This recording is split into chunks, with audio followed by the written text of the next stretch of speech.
Enchanté.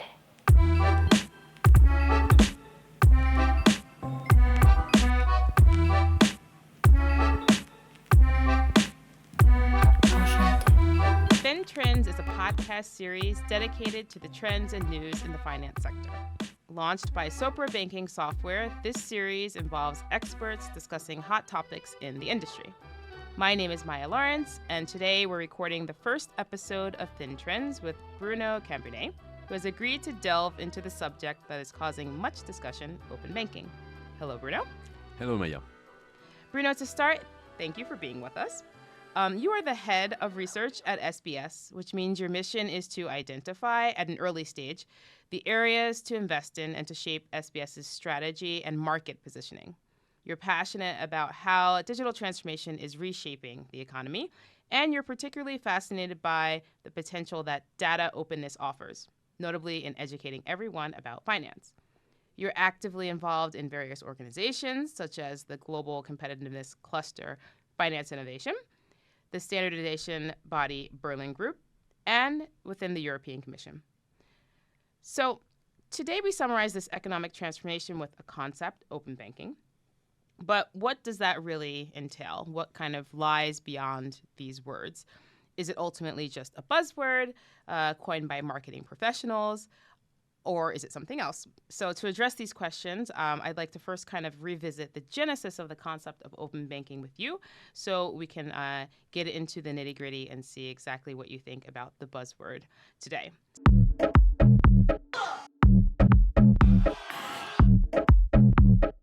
So my first question for you then is, how did the concept of open banking originate and what does it mean? Yeah, actually, the open banking concept or the concept behind open banking started with the, let's say, the web banking of the banks. And I would say that the first decade from the year 20,000 year to 2010, this is where web banking were expanding, and this is certainly where the roots of open banking are. Actually, this is when, because of a web, because of exposing the content, transactions, everything from a bank, and the web banking has been created by the banks. Suddenly it was possible to machine read, let's say, the screen, the HTML code, and getting all the data from the personal accounts from anyone. And that's where guys like in the US, for example, guys like Yodlee was created. It was in 25, if I remember well.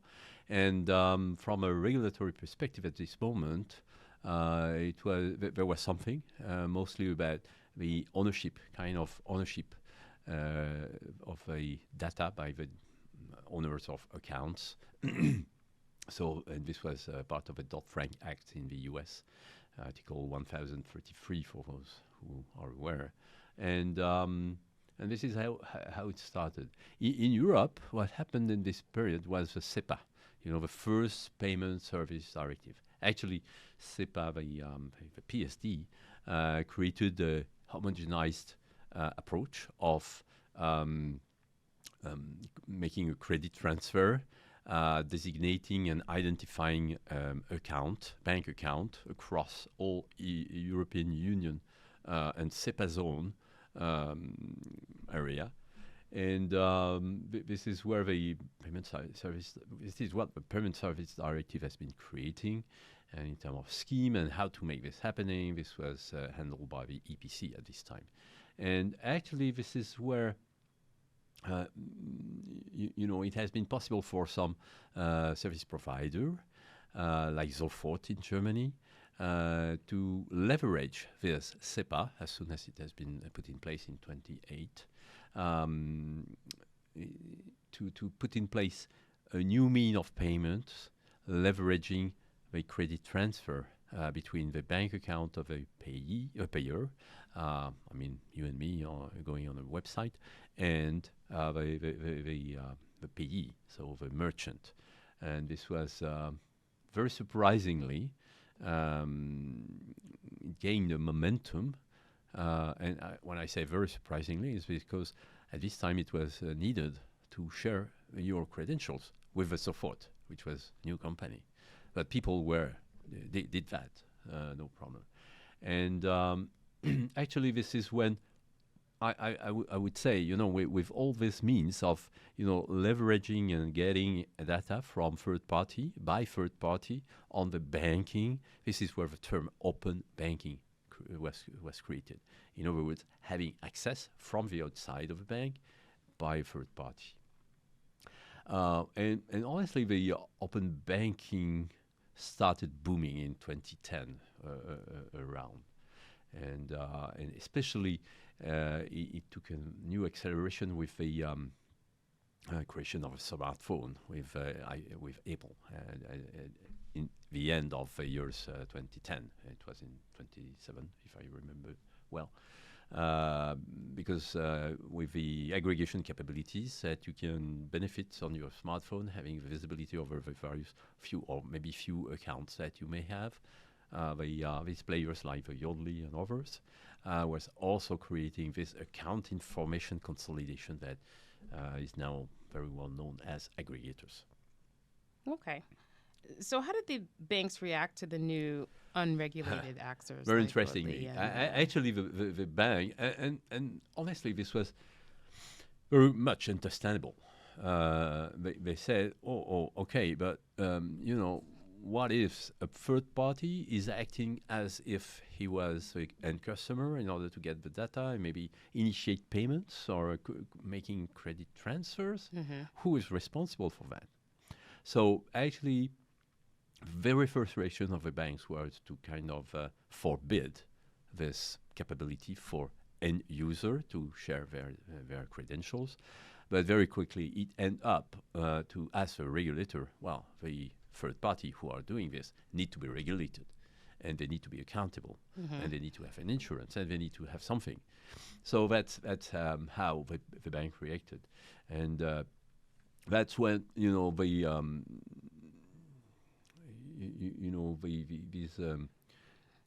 all this movement about open banking, framework at the very beginning in 2014. I remember the Her Majesty Treasury in the UK creating this open banking framework. It was issued, if I remember well, in December 2014 or something like this. But actually, this was one of the first, let's say, open banking, rule of play, and it moved on also in Europe continental with the PSD2, meaning this is the nickname for the revision of the PSD, the SEPA I mentioned earlier, and this was enforced in 2016 or voted in 2016. But actually, what is interesting is that the bank reacted in order to ask for more security and for accountability of the third parties. The regulation reacted in saying, okay, yeah, sure, security is important, we need to regulate, But at the same time, because of the innovation, those third-party providers have been proving to bring the tip of the iceberg was the aggregation on your smartphone, as I mentioned. But all the different possibilities that can be expanded, then it was also a very clear objective to create an innovation level playing field to foster competition and innovation. And actually, how this happened? It happened in two ways. There are very soft regulation, really focusing on just authorizing people to be able to share their personal financial information, like in the US. There is the opposite, very much enforcing,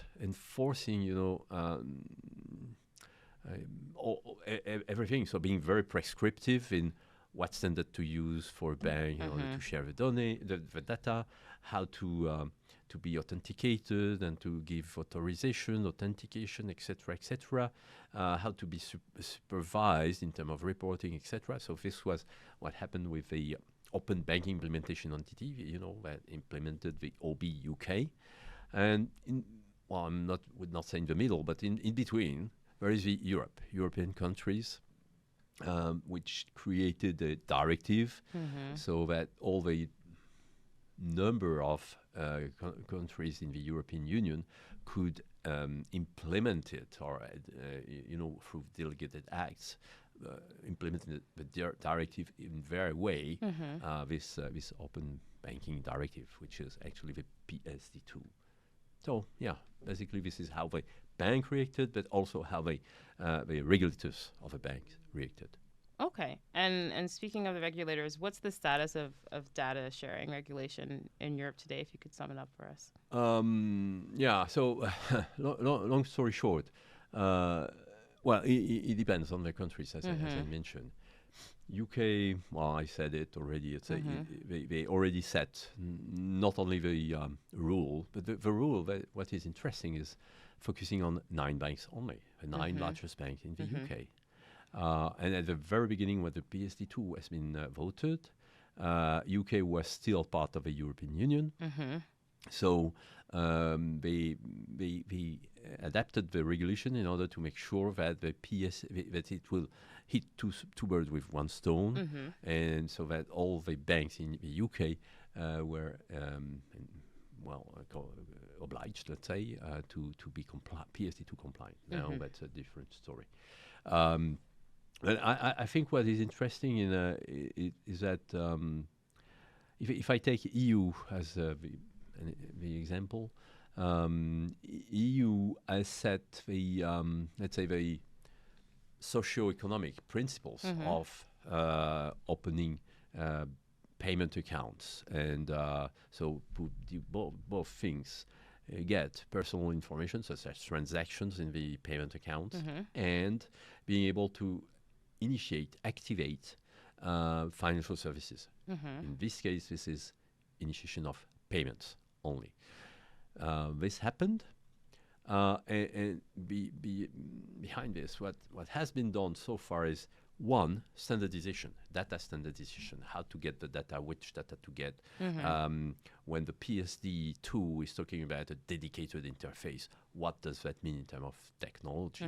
So the market really leverage the most evolved way of sharing data, while also enabling the securitization of the exchanges through what is called APIs. But we are talking of REST-JSON API that are implementing such concepts. And this does exist. There are different standards that have been created across Europe. One, obviously, with the UK. But also one in France with STAT that has been instrumental with the 6 major banks owning STAT to set an API standard. But the most deployed over Europe standard has been the Berlin Group. And the Berlin Group Next-Gen PSD2 standard, this is a nickname for the standard to implement PSD2, has been created to deployed across, I would say, 75 or even more % of the banks across Europe, and even beyond. By the way, as of today, Israel, Ukraine are using it and deploying it. Anyway, at the same time, one thing I would like to mention is that this is not enough, actually. So, from a pure regulatory perspective of PSD2, this is fine. There are all the means in order to make this happen. But what is important behind open banking or PSD regulations or whatever payment service directive? What is important is, what do we do with this? I mean, the man is free to you, me, and the enterprises. And when it comes to payment, I like this thing. Payment initiation, and we'll certainly talk about this. Payment initiation is not very much used yet. But payment initiation, which is part imposed by the PSD regulation, PSD2 regulation, is only a step into a full-fledged payment suite, right? So what happened, and to complete the response in terms of status of data sharing, if we think about the payment and not only data but service sharing, there are more to do in order to provide, let's say, a full-fledged payment instrument that do leverage the transfer from account to account of money, but really can go even beyond what the cards are doing. And this is what the EPC, the European Payment Council, has been setting up with a SPA, with a SEPA payment account access scheme, which actually provide great services such as deferred payment, split payments, recurring payment, variable recurring payments, and also a refund. Capability of refunding even if an account-to-account payment has been done. So this is where we are as of today. The V2 of a rule book of the SPA I mentioned is expected to be published end of this month. So you talked about the professional advancements, but can you tell us a little bit more about some noteworthy technological advancements that it might be useful to tell our listeners? We are living a fantastic time. And with open banking, regulations, schemes, standards, whatever, we are really entering a way where players can and need to act as part of an ecosystem, and no more in a one-to-one relationship like B2B, B2C, B2B2C, B2B. No, now we need, there is a strange, enormous need to act globally in a multiplayer, multilateral businesses. What is important with PSD2, what it brings, has been in security. When you are acting like this in a kind of a multilateral approach, you need to authenticate who is who. And not only the individuals, but also the organizations. At least in Europe, we are, I would say, lucky, even if there is a bunch of different regulations and different things. But we are luckily, let's say, enforcing principles that make sure that all the, as of today, 27 countries as part of the European Union can work together, but be authenticated in the same way. This is the EDAS, let's say, regulation, all the EDAS regulation. And you certainly have heard about the EDAS 2 is going to help having not only the organization being due to have an electronic certificate in order to sign request exchanges and to be authenticated, but also the individuals. And we know that this is really important. If I take PSD2, for example, to respond to your question, the PSD2 was imposing a strong customer authentication. So this has been imposed on all payments. Fraud, thanks to this, have been reduced drastically. It's two-digit in terms of percentages. What I would like to say is that this has been really core, let's say, as a benefit of a PSD2. And we'll go beyond thanks to EDAS 2, etc., as I mentioned. Yeah, this is certainly one thing which is really important, and where technology has been bringing. But there is more to come, and more to be implemented now. But lots of technologies are ready. Okay. So, and correct me if I'm wrong, but from what I've understood about the genesis of open banking, we can basically say that from the 2000s to 2010, that's kind of like the years that mark the evolution in what we call, or what we can say is individuals' behavior. And then we've got innovative new finance service providers that are entering the market, particularly the payments market. And then since these new providers weren't regulated, the regulations emerged in order to secure the operations. And then to the relief of the banks, we can also say that they were able to foster really legitimate competition and making the banks a little less happy. So in Europe, the regulation translates into a real desire to have a balance between what we call the regulation and also the technical standards and operating rules among all of the different payment actors. And then we've got technological progress that's been made as well. So we can see that there's security of exchanges and transactions. real-time exchanges among different actors within the ecosystem. And those are kind of the two main outcomes from there. Does that make sense, or did I miss anything? No, it makes lots of sense. Thank Okay, you for perfect. this Excellent. takeaways. Okay, so that's going to be basically the subject of our next episode. We're going to talk about the ecosystems and particularly the opportunities that the real-time collaboration represents for banks and fintechs. And I know that, Bruno, you have a lot of interesting information that you can tell us about that, thanks to the research that you have done thus far. So we will talk to you then. Thank you, Maria.